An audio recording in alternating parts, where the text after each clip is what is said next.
Hello and welcome to the Center for Research Libraries Licensing and Acquisition Webinar 2014 to 2015, fiscal year 2015. This is James Simon. I'm very pleased that all of you were able to join us today. It looks like we have a couple people still signing in here at the beginning. And so maybe just a little bit of housekeeping, just as a reminder for those who have attended these before.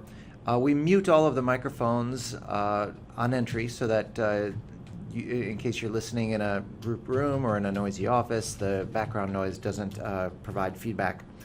So this is sort of a one-way communication.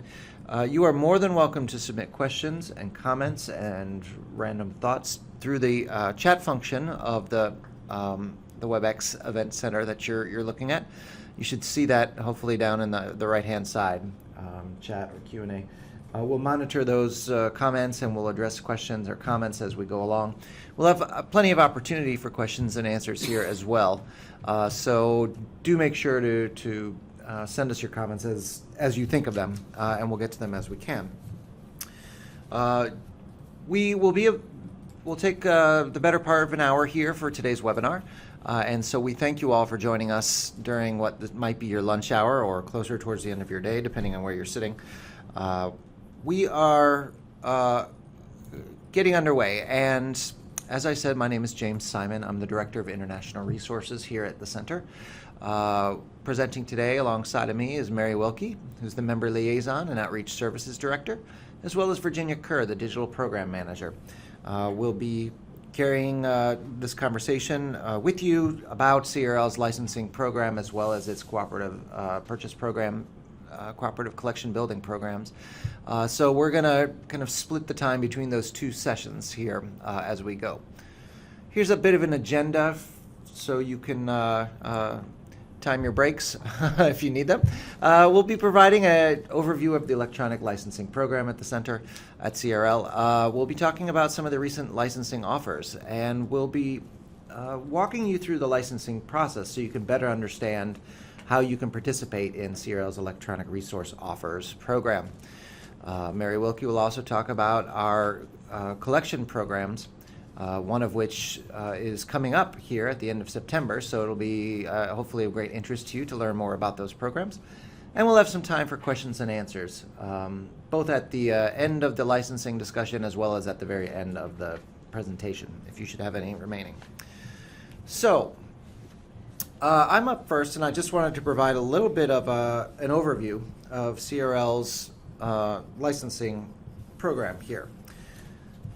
As many of you know, I think, this is not a new activity for us. We've been doing this for several years now, but I thought it would be a little bit helpful to review CRL's overall goals and strategy with the electronic licensing.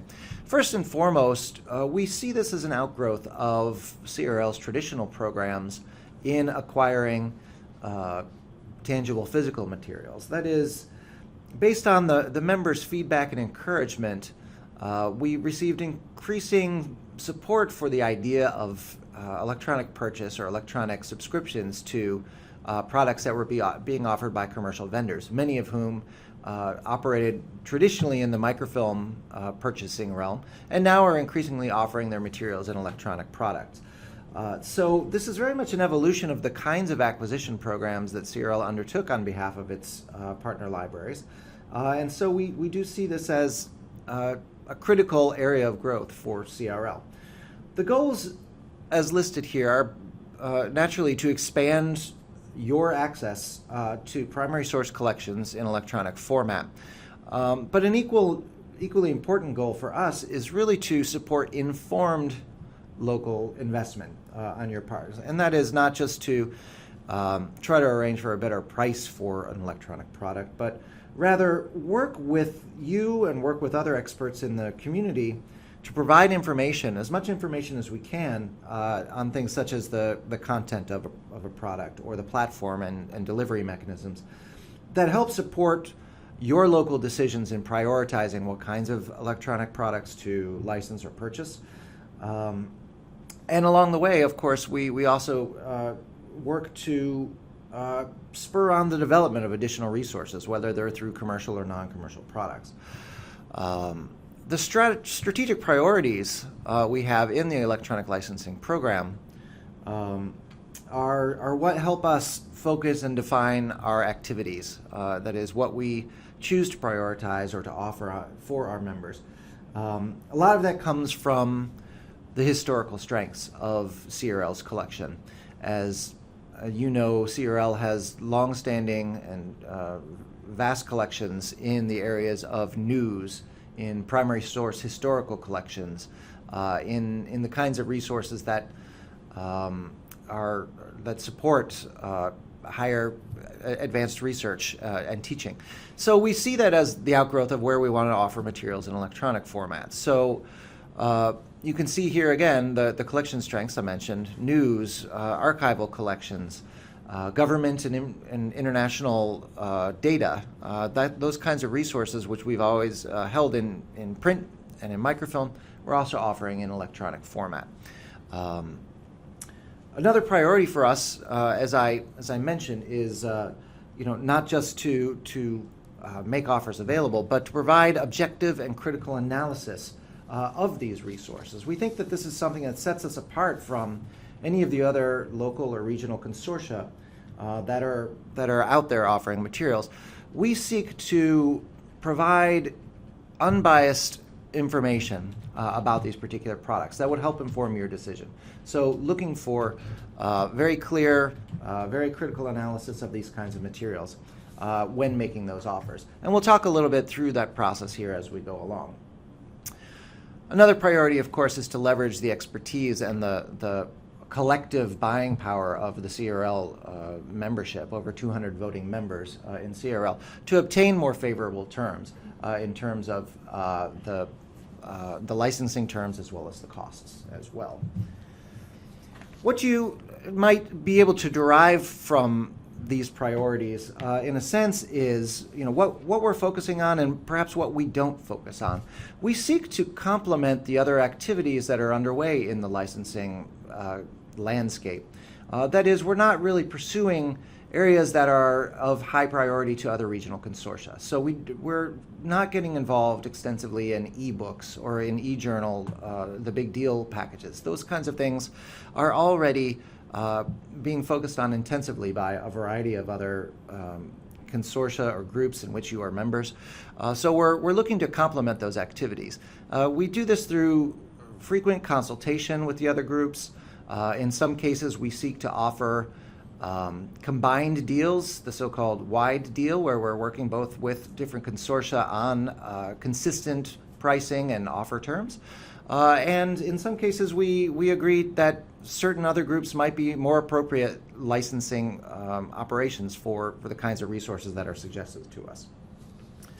Okay, so I wanted just to provide a little bit of perhaps contextual information, because there's a lot of activities that CRL is undertaking in the electronic realm these days, and this screenshot perhaps puts a little bit of it in context. As I mentioned, the unbiased and objective reviews of information increasingly is the focus of the e-desiderata platform, which we have pointed you all to prior to this webinar, and I hope you've had a chance to take a look through it. We'll be talking through that in more depth. But that's a platform that the members have been able to use to gather information about different products that are out there, whether they're being offered as a license from CRL or not. Other information that is made available through CRL and through e-desiderata include profiles of the publishers that are offering these products. CRL is also engaged in certification of repositories and electronic archives, and a lot of that information goes to support the resources that you can find in e-desiderata. I also wanted to mention the Charleston Advisor as a component of the licensing tools that we provide. If you had not heard this, CRL has had a long collaboration with the Charleston Advisor, both contributing content and pointing to resources that are being reviewed in the Charleston Advisor, which is an online journal focusing in on electronic products and reviews. I want to remind you that all CRL member institutions have a free subscription to the Charleston Advisor by virtue of their membership in CRL. So we do encourage you to utilize that in your licensing and decision-making process, you can go to the Charleston Advisor, and through the IP authentication, as a CRL member, you have free access to all of the articles and reviews that are there. Two other tools or two other activities that support all of this. I wanted to mention briefly LibLicense, which is a listserv and a forum for discussing issues about electronic licensing and scholarly communications. This is a forum that CRL picked up and has been supporting for a few years now. One of the important aspects of LibLicense is the model license agreement that was developed by LibLicense some years back. And some of you might have been aware or familiar with the recent activities on the LibLicense model license. Announced in March of this year, CRL and several key institutional partners were working on updating the widely accepted model license for LibLicense. This is an effort that hopefully will help libraries identify and incorporate up-to-date licensing terms that will provide the widest possible access to designated information resources while supporting things like fair use provisions. An initial draft of the model license was put up in April of this year for public comment, and we did receive a number of comments on the model license. Ann Okerson and a team of advisors are working with those comments as with the language in the model license, and we hope to release something late in the fall for your consideration. The kinds of language that is being put into the new model license are things that have really cropped up in the intervening years since the original model license was created. Things that increasingly we're being called upon to make sure that are included in publisher licenses, such as text and data mining rights, the use of author's own work and retention of copyright of that kind of material, open access options, as well as provisions for third-party archiving of materials. So it's this kind of language that we're seeking to incorporate into the model license that can be adopted widely for future licensing activities. So I hope that is enough of a teaser if you can hang on till the fall when the new model license is released. There still is a draft up for comment available through the LibLicense site if you wanted to see the earlier version of that. Finally, I just wanted to make quick mention of the NERL Consortium. NERL is the Northeast Research Libraries Consortium. And this is recently, or as of last year, found an administrative home here at the Center for Research Libraries. As you might know, NERL is a consortium of some 28 core member institutions, mostly located in the Northeast, but not exclusively so, and about 80 affiliate institutions that work together to collaborate on the subscription, purchase, and licensing of electronic content. CRL, NERL was seeking a new home for administrative and legal purposes, and CRL was happy to take them on. It's an independent operating organization in that it has its own budget and administration, and it's a self-sustaining operation for its activities. What the advantage, I believe, for CRL is that NERL is one of the highly respected consortium out there that is dealing with big deal packages with a lot of critical science, technology, and medical packages and the like. And it has a lot of clout among the publishers and among the other commercial operating organizations. So it puts a certain amount of gravitas behind CRL's electronic resources offerings, and it also informs our own licensing activities as well.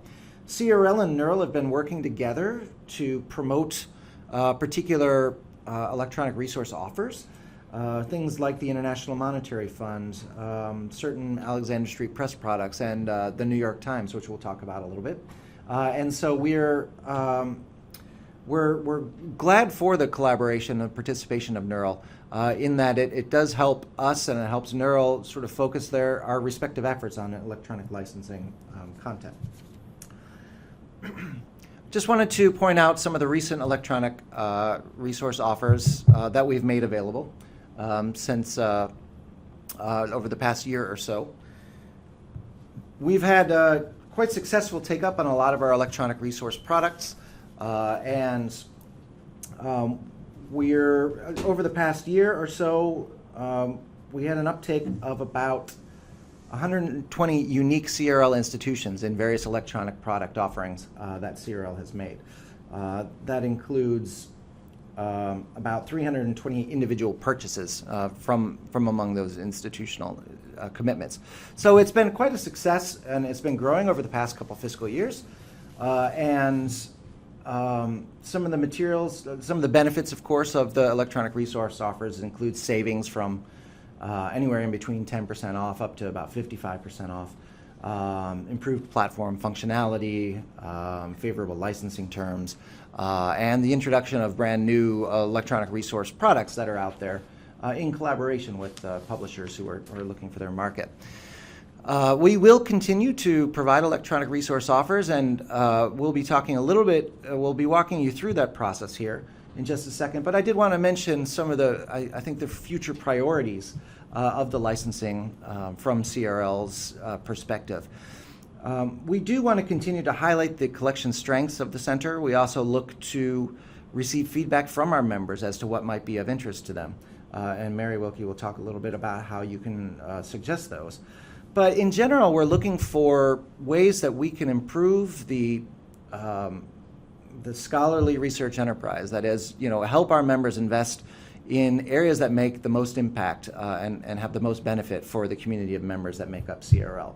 So the kind of high impact activities might include where national level investment might result in highly significant savings of particular products, or where our collective voice might be useful in leveraging the maximum improvements to the kinds of terms that are being offered.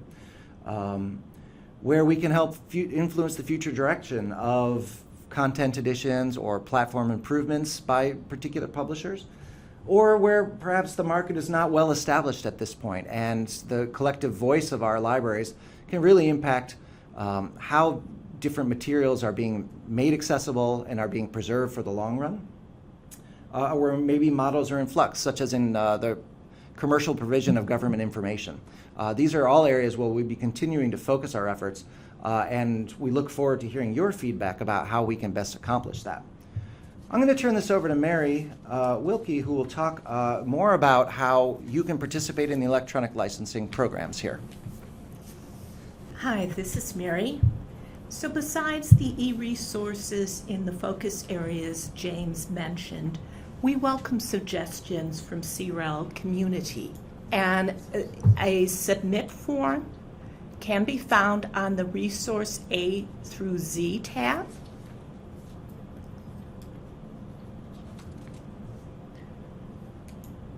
Once submitted, staff members are notified of new suggestions. They will create what we call internally a stub review. This is the first step in our pipeline. Take, for example, the North China Herald Online. It is what we call a stub review, and staff members here will gather more information about the product to fill out a more complete review. CRL may ask the community for a straw poll, although one can register their own thumbs up, thumbs down at any time, as you see on the right-hand side. And one can use the stars features ranking system to rate the platform, content, and when the offer is up, the cost of the product too. Users can make comments about any resource. When making a comment, one can set the privacy level. One can show their name and comment to all, show their comment to all but hide the name, or hide the name and comment from all but CRL staff. The next step in the pipeline is negotiating with the vendor on licensing and offer terms. CRL tries to get the best pricing and licensing terms possible. And we do push back on things which can be deal breakers for individual libraries, such as no interlibrary loan. CRL may decide during this stage that it will not have an active offer for a product. Occasionally, CRL continues to negotiate with a vendor during an active offer. An example of this is the New York Times. Recently, they did improve their access to their archives. Virginia Kerr will now talk more about how staff here help the CRL community make informed decisions on e-resources. Thanks, Mary. An important aspect of this supporting informed local decisions on investing in e-resources are the reviews which CRL creates for each item offered for licensing, and for some items which are under consideration but do not ultimately get offered for various reasons. These reviews are retained and available in e-Desiderata, and you can see here that there are currently 80 reviews available. CRL reviews are timed to coincide with the offers, with the goal of capturing real-time assessment conversations at CRL libraries. This differentiates them from some reviews which may not be published until a year or more after an e-resource has been launched. In fact, we may begin a review at the pre-launch stage of a resource and then continue to add assessments once trial access and release of the product are underway. CRL reviews critically examine the content of a resource to determine its extent and value, the availability and effectiveness of various platform functions, and any undesirable licensing restrictions. James mentioned the current work underway to update the LibLicense model license. In the future, we plan that CRL reviews will indicate whether databases include terms cited in the latest version of the model license, such as allowing text and data mining. Another key aspect of CRL reviews is our effort to obtain comprehensive, objective information from the publishers about things like the specific extent of content, the nature of the source materials, for instance, whether the content was scanned from microforms or from the originals, the nature and availability of metadata, and an accurate timetable for release with updates as appropriate. This help cuts through the marketing claims, where a database may be heralded as the most important resource ever issued for an essential field of research. In this view of an entry in e-Desiderata, you can see that the reviews are fully integrated with other information about the product, including any current offer data. By the way, the reviews are openly available on the e-Desiderata platform, but of course the offers are available just to members of the CRL community who are logged into e-Desiderata, as are the other features that Mary showed for comments and thumbs up, thumbs down. So we have the reviews as a tab within e-Desiderata aligned with the offer. And on an additional tab in e-Desiderata, we provide a summary of the objective details confirmed with the publisher. I mentioned the effort to cut through the vague or exceedingly glowing marketing claims. For a database described as thousands of documents, we also ask for page counts, exactly how many documents will be available at launch. For a research database described as supplemented by learning materials or multimedia, we want to get specifics on that. We've found that the publishers are actually very cooperative in providing specific details, helping to eliminate the need for each library to make the same request. Here's an example of a review narrative, including a summary of strengths and weaknesses. CRL reviews have helped to influence improvements in a number of databases, addressing issues such as downloading formats and extended format of downloading allowed, any limitations on personalized registered user spaces, and search results flexibility. CRL can help leverage feedback emerging from the community to be sure the publisher listens.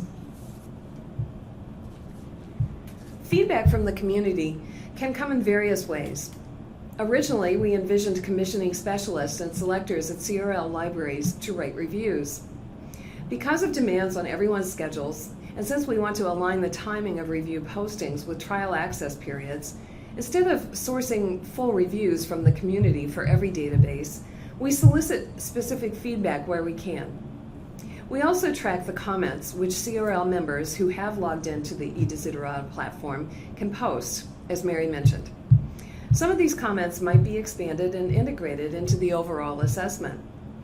If they seem potentially to have value within the review itself, we then contact those who posted, trying to gain more concrete information on the observations yielded during local trials, or specialist views on the potential value of the resource. Since entries in eDesiderata are dynamic, with comments or offer updates added as available, CRL this year introduced Me Desiderata, a new feature allowing you to receive email notifications on updates to resources you designate. This shows the Me Desiderata interface, where individual resources or groups of resources can be added to a watch list for tracking. We use various communication tools to get the word out about new, updated, or expiring offers. Announcements are posted in Connect, CRL's e-newsletter, posted every few weeks. We also send out direct mailings to collections officers and e-resources librarians. If you're not currently receiving Connect, you can sign up from our website. If you're not receiving email announcements, please let Mary Wilkie know. In particular, we want to be sure and include all appropriate electronic resources librarians, along with the other collection staff included on our mailing lists. Thanks, Virginia. This is James again. We wanted just to take a moment to make sure we've addressed any questions or comments we have about the electronic resource offers section at this point. We're ready to have any particular questions being submitted. We had a couple that were submitted in advance. One that was submitted right over the Q&A. A member asked whether each member institution has only one account identity. And I presume that means within eDesiderata. No, the answer is no. Any member representative, that is, any librarian at a CRL member institution, can log in and participate within eDesiderata. The login process is quite simple. All you need to do is register on the site with your institutional email and press submit, and you'll receive access instructions very shortly where you can go in and view the offer information, make comments, submit votes for a straw poll, and the like. Usually the only time when we're looking for a particular representative at an institution to vote or approve something is somebody with the authority to approve an electronic resource offer, to signal their intent to subscribe to something. And usually that's pretty easily transacted with Mary and the electronic resources team, which includes Frances Alba here at the center. You may have received a number of email messages from her as well.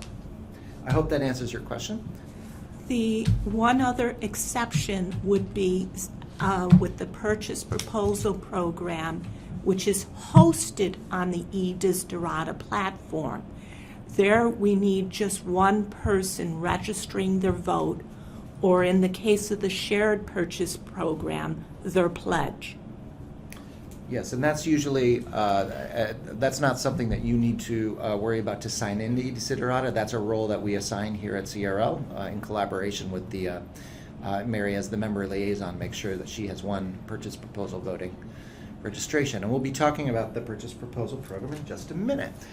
I had another question, or perhaps a couple questions that came in before the presentation. We're asking in particular about some of the strategies for licensing, and specifically some of the terms and conditions that go into some of the licensing that happens within CRL offers, I should say.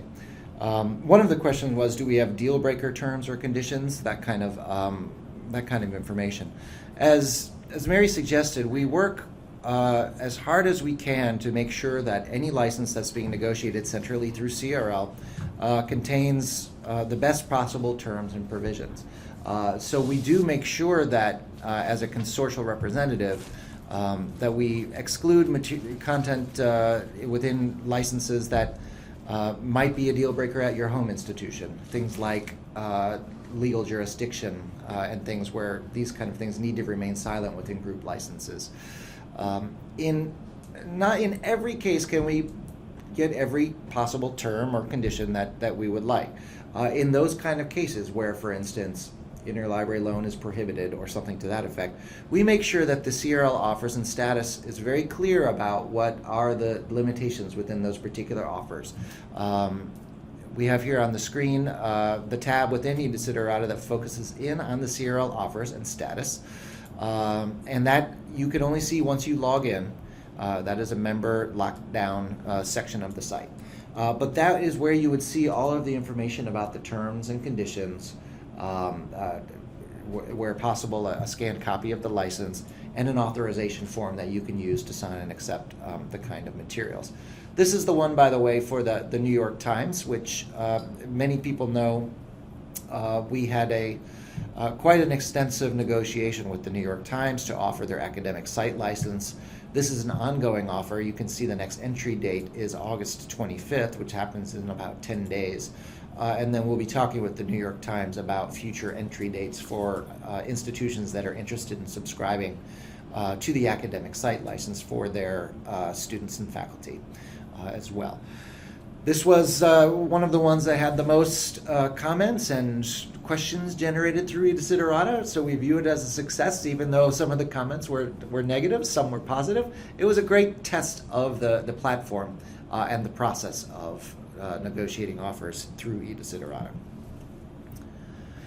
I think that we're going to move on. If we don't have any further questions about this, we can also address them as we go. Let me just check the board. Yeah, I think we're good for now.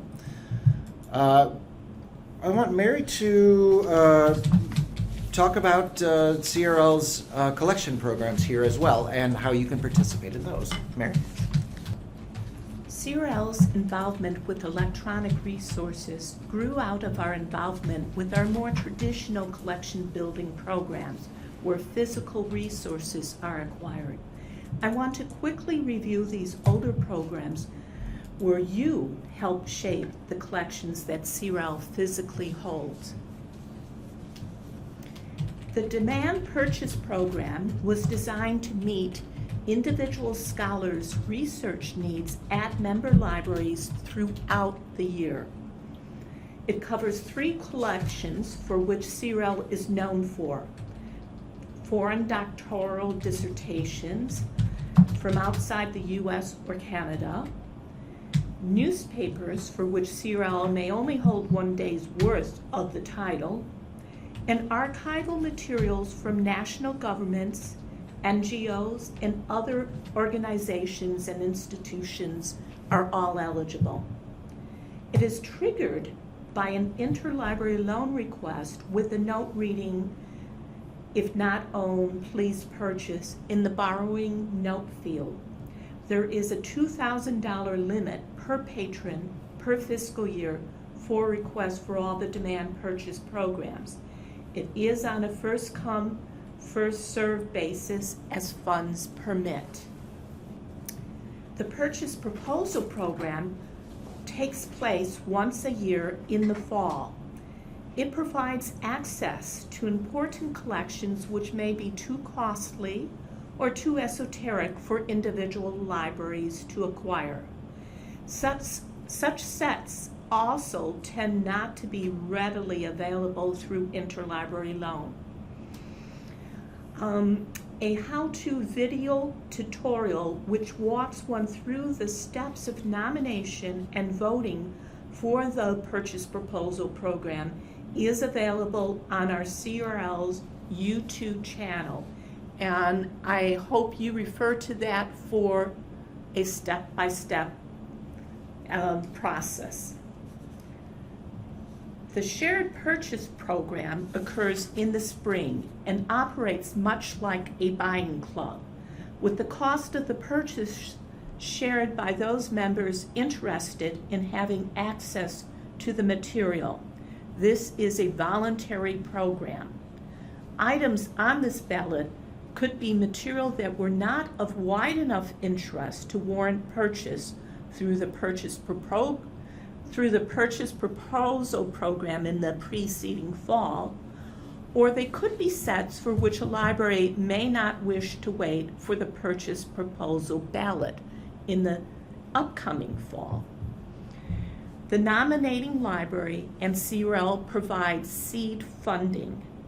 Those members who can pledge money do so. At the end of the pledge period, CRL buys those items that are fully funded. The material acquired this way is for use by all members in the CRL community, although the nominating library does have first rights to borrow the material. In this way, CRL typically provides access to another $30,000 to $80,000 worth of materials.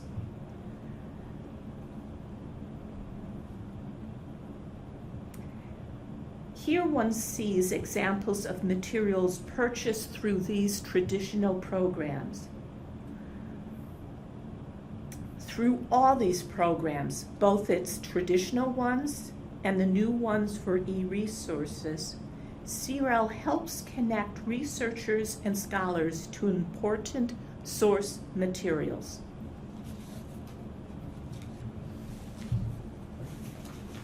And James will lead another Q&A. This is great. We actually shaved a few minutes off of this presentation with the how-to video that Mary pointed out, rather than walking you through here, the step-by-step process. That was just released, I believe, last week, actually, so it's worth checking out, and we do encourage you to think about proposals to nominate for the Purchase Proposal Program. That this is a great opportunity for CRL to acquire things that might be of interest to a small set or a large set of users at your institution. So we do encourage you. The deadline for that, Mary? Thanks. I forgot to say, as a reminder, the deadline for purchase proposal nominations for this upcoming fall's ballot is September 30th. One of the nice things about using the e-Desiderata platform for the purchase proposal program is that in prior years, members who were voting would submit comments to Mary about why they thought it was a valuable proposal or why their institution voted it lower rather than some other things. Now all of the comments can be submitted right there in the platform itself, so that you as an institution could see other people's comments. So it's a nice forum for the members to share information about different proposals that are out there. You can also share the individual nominations with other people at your institutions through the share function, and get feedback from your community as to the relative value of different proposals. So we have time for some questions and answers here. It looks like we're going to wrap up a little early, which might be good for everybody. I did have a question that is lingering from the e-Desiderata and licensing portion of this, and it was related to the New York Times Online. The question was related to whether or not there was time to indicate interest for the next sign-up. As you might recall from seeing the screen, the next entry date, that is the next beginning subscription date for institutions, was August 25th. And we did ask that member institutions contact us by, say, last week or so to give us time to get all of the technical details set up in time for the August 25th start date. However, it's not too late to signal your interest. If you have any last-minute interest in signing up for the New York Times, do contact Frances Alba. Her information's on the offer page for that. You can send her an email, and we can get you set up as quickly as possible for that. So that is still a possibility. Yes, thanks for the question. Here's a question relating to the purchase proposal program. I think, no, it's a general question, I think. The member asked whether or not the kinds of resources that were being proposed were for things that were already digitized, or does CRL do some original digitization in its through its own programs? And I think that's a great question. If I've gotten it wrong, maybe you can clarify it. However, I did want to mention that, yes, we do original digitization here as well. Maybe not organized through the programs that we've just described. However, we do have certain priorities for digitization here at CRL. And we've talked about that to some extent in our general webinar as well. In short, we do digitization of our materials on demand in response to scholar requests. We also do some strategic digitization when there's member interest in it. So we have done sets of microfilm where we've scanned the material and made it accessible. We also have a large digitization program for our international newspapers, and that's called the World Newspaper Archive. You can find information about the WNA on eDesiderata. Actually, there's information about there as well, because this is a community-led effort, although we consider it an electronic resource, much like the other things that are in eDesiderata. So you can find information there or on CRL's website as well. Perhaps the distinction that we could make between the two types of programs that we've described here. The electronic resource offers, the eDesiderata platform, is primarily for material that has been already digitized by external parties. The purchase proposal and the demand purchase programs tends to be for non-digital materials. However, some of the material is now being provided on demand in electronic form. For instance, dissertations. When people request a dissertation, for example, from the UK, they have a large dissertation digitization proposal, digitization program called Ethos, and we will acquire that dissertation electronically. That is, we'll pay for the digitization of it, they'll deliver it electronically, and then you get access to it that way. Some of the archives are also being digitized and delivered on DVDs now instead of on microfilm. So as the delivery and the mechanisms for providing these materials continue to change, CRL's program is evolving as well. So it's an interesting question. We have a question about who can suggest and comment on resources, whether it's library staff or faculty or grad students. Anybody can comment on this. In fact, we do welcome a variety of opinions on this, both although our principal audience for the programs, like the purchase proposal program, goes to the library side. Librarians or those who are responsible for the program can also often share the information with whoever they wish to get the insight that they're looking for. They can email a copy of the proposal automatically through the platform to a specialist librarian or a faculty member and collect their comments. In theory, anybody can sign in and log into eDesiderata to view the proposals and also comment on electronic products. So we do welcome faculty feedback as well.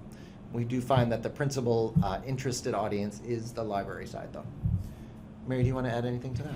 Well, I believe that if it's a person who doesn't already have a login, they have to create a login account in order to sign in and comment. And in its creation, we also verify that this is from one of our member libraries. So it's not like John Doe walking down the street who's not in academia at all can make a comment.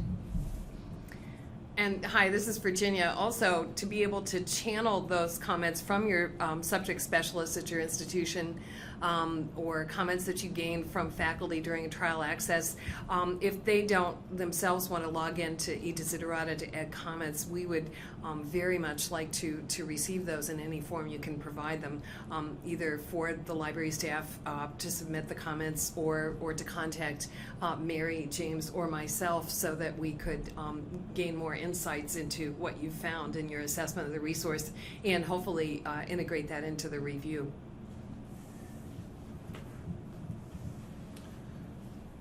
We have one final question, I should say. The question was, how do I see what the most recent offers are? Maybe we can go to eDesiderata for this.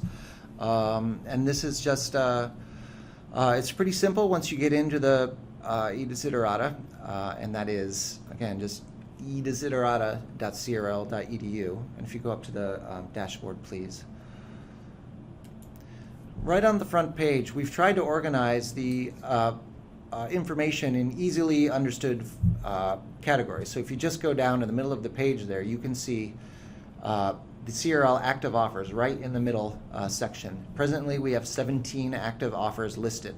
The New York Times is right on the top, which indicates that these are being listed in chronological order. That is, in the order, the most recent to expire is up top. So you can see how many, by virtue of the deadlines, which ones are the most important or critical items for you to be looking at. So here you can see a listing of the various offers. This number tends to grow and shrink as the offers expire. Fairly recently, we had more than 30 offers, I think, as we wound down at the fiscal year, and then that dropped off a little bit as the fiscal year turned over. So from there, you can browse all of the offers. If you can see the browse, you just click on that and you can see them. You can also see at the very bottom of the page some recent activities where you can see when a new offer was posted or a resource entry was updated. All of that can be fed into your email updates through me, Desiderata, as well, that Virginia explained as well. So we do try to make sure that the collection development and electronic resource contacts that we have are notified when we have new offers that go out. We usually do that by email and, as Virginia mentioned, in our Connect newsletter. So we're interested in your feedback about the best ways to notify you about those different product offerings. I should mention that some of the offerings are to select communities. Some of the area studies programs or the global resource networks might have an offer that's only limited to GNARP or CIFNAL members and not to others. Yeah, that's right. This platform is being used by the CRL broad electronic resources offers, as well as from the communities of interest that we support, like the Francophone language group as well. They focus on some very specialized electronic resources like French dictionaries, reference resources, and the like. And so that material is in here as well, and you can kind of see the various products that are out there as well for that. So we're just showing you on the screen access to Me Desiderata, which is right on the right-hand side of eDesiderata. Just click on that. There's a little tutorial to get you started. You can see the kind of watch lists and the kind of information that you can select to see what's new and what's been changed. So I think that is the questions that we've had. If we go back to the slides here, we'll take you home. Thank you so much. Hi everyone, this is Gwen Einat. I'm the communications specialist here at CRL. If you can stay with us for just a few more moments. The contact information for all of the presenters today you'll see on the screen. You'll also be receiving a follow-up email with this information. So if you think of any questions later, you want to follow up with any of our contacts, please feel free to contact our staff. And I wanted to let you know about some other webinars we have coming up. Next month, James will be leading a news webinar on strategies for access. If that is a particular subject area that you're interested in, I encourage you to visit our website and register for that. Also, if you're new to CRL or if you just want kind of an update overall on our collections and services, we hold a general CRL webinar a few times a year, and that is coming up in October. We also run it again in May, but please feel free to join us for that. If you have new staff, it's kind of a good refresher. And again, this is all on our website under events. Our main event of the year is our annual meeting, which will be in April 2015. And as you leave this event, there will be a survey that pops up. Please take a moment to fill it out. It helps us so much. And then there's actually a lot of detailed questions on this particular survey pertaining to licensing as CRL continues to expand its licensing arm. So if you could give that a look, that would be so helpful to us. This presentation has been recorded and it will soon be on our YouTube channel. Also on our YouTube channel, as Mary mentioned, we have a new how-to video for the purchase proposal program. That's kind of hard to say. Specifically, about 5 minutes long, but there's a tutorial there that you can check out. Also, all of our webinars are recorded, a lot of presentations on our YouTube channel for you to look at your leisure or to share with colleagues.